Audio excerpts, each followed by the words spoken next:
Hello guys, welcome back to my new episode my daily blog. তো আশা করি সবাই ভালো আছো। আজকে ব্লগটা আমি শুরু করতেছি 300 ফিট থেকে। এটা একটা স্পেশাল রিজেন্টও আছে। আজকে হলো 24শে ডিসেম্বর আর ইন্ডিয়ান ভিসা ফর্ম অ্যাপ্লাই করার দিন। আর ফর্ম জমা দেওয়ার আমার টাইম ছিল 12টা আর অলরেডি 12টা বাজে।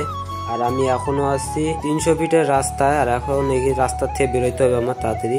চলো। আর আপনারা তো জানেনই সাজেক থেকে ঢাকা আসছি গতকাল, যার ফলে আমার পেপারগুলো সাথে ছিল না। আর আমার এক ছোট ভাই পেপারগুলো নিয়ে আসছে, অলরেডি যমুনা ফিউচার পার্কে দাঁড়ায় আছে। এখান থেকে জাস্ট আমি যাব, আর ও বললো অনেক বড় সিরিয়াল আছে, তো আমার এখন যাই সিরিয়ালে দাঁড়াইতে হবে। তো বেশি কথা না হলে গাইস টাইনে টেনে যাই। আর ভাই এই রোডটা একদম অসম। চলো আইসা বলছি যমুনা ফিউচার পার্কে, আর আপনাদেরকে জাস্ট ইন্ডিয়ান ভিসার সিরিয়ালটা দেখাই।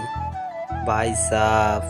আর আমার ছোট ভাইটাকে বলছিলাম যে লাইনে দাঁড়াইতে, ও যে বাট পারো তো ব্যাঙ্গও দাঁড়ায় নাই। ভাই রে ভাই, এত মানুষ ইন্ডিয়া যাওয়ার জন্য পাগল হয়েছে।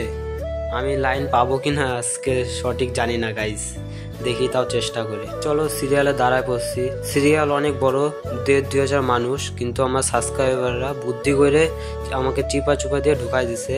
আর সামনে কয়েকটা লোকের পরে আমি ঢুকবো। থ্যাংক ইউ দাদা। আর অনেক কষ্ট মষ্টে ভিতরে চলে আসছি। আর দেখো গাইস ভিতরে কত মানুষ, কত গাইস। আর আমার সিরিয়াল হলো 2650 আর চলতেছে 2100। তো আমি 500 জনের পরে। আর গাইস আমার মাথা মতো পুরো ব্যথা করতেছে, আগে জানলে জীবন আমি ভিসা অ্যাপ্লাই করতাম না। আর ফাইনালি আমার ভিসা ফর্ম অ্যান্ড পাসপোর্ট জমা দিয়ে বেরোইলাম। আর আমি লাইফে এরকম প্যারা জীবনেও নেই গাইস। তারপর যে পরিমাণে দৌড়াদৌড়ি করলাম ওইটাও বলার বাইরে। সেই সকালে আসছি, এখন বিকাল বাজে 5টা। দাঁড়াই আছি তো দাঁড়াই আছি, খাওয়ার কিছু নাই, ফান করার মতো কিছু নাই। আর গাইস আরেকটা জিনিস তো জানানো হয় না, আজকে রাত্রেবেলা আমি যাচ্ছি বান্দরবান। ভাবছিলাম যে তোমাদেরকে সারপ্রাইজ দিব, কিন্তু সারপ্রাইজ দেওয়ার মতো আমার অবস্থা নাই, কারণ শরীরের অবস্থা খুব খারাপ। আর এখন বাসায় যাই, বাসায় যেয়ে রেস্ট নিয়ে দেন বেরোবো। আর গাইস তামিমের বাসায় একটু রেস্ট নিয়ে যেই কথা সেই কাজ, তো বেরোয় পড়লাম বান্দরবানের উদ্দেশ্যে। আর এখন রাত বাজে 11:30। আমাদের রাইড দেওয়ার কথা ছিল আরো আগে, কারণ একটু ঝামেলার কারণে। আর আমাদের মোট গাড়ি যাচ্ছে 3টা, লোক যাচ্ছে 5 জন। তো বেশি কথা না বলে গাইস তাড়াতাড়ি রাইডটা শুরু করা যাক, নাহলে অনেক রাত হয়ে যাবে আরো। তো চলো বন্ধুরা, লেটস গো। আর আমরা অলরেডি উঠে গেছি ঢাকা টু পিলার হাই রোডে। আর রাত্রেবেলা আমাদের সেফ ভাবে রাইড করে যাইতে হবে। আর আজকে তাছাড়াও রোডে গাড়ির চাপটা একটু কম আছে। আর গাইস আমরা প্ল্যান করছি একদম ডাইরেক্ট ব্রেক নিব কুমিল্লা গিয়ে। আর এখন একটু টাইনে টেনে যাই। আর গাইস আমরা 90 কিলো উপরে রাইড দেওয়ার পর একটু ছোট্ট একটা ব্রেক নিলাম, ব্রেকটার দরকার ছিল। এখন বাজে 3টা। আর গাইস আবার আমরা সবাই বেরোয় পড়লাম। আর রাস্তায় এত প্রচন্ড ঠান্ডা, ক্যামেরাতে দেখা যাচ্ছে না, পুরা কুয়াশা। আর এখন একটা ডাইরেক্ট টান দিব, ডাইরেক্ট একটা হোটেলে যাই দাঁড়াবো।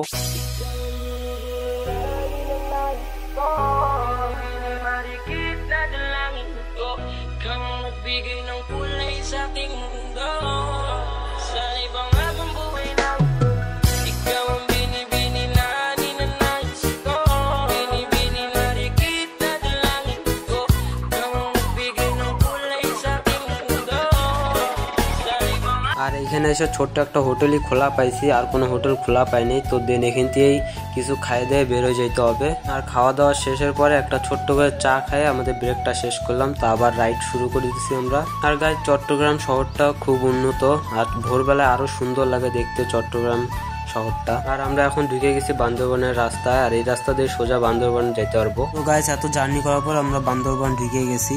আর ফাইনালি গাইস বান্দরবান এসে হোটেলও পেয়ে গেছি। আর হোটেলটা অনেক সুন্দর আছে। আর এখন অনেক টায়ার্ড, তো এখন একটু রেস্ট নিতে হবে। তো ব্লগটা এখানে এন্ড করবো। তো ব্লগটা ভালো লাগে লাইক শেয়ার সাবস্ক্রাইব করে পাশে থাকো নেক্সট ব্লগ দেখার জন্য।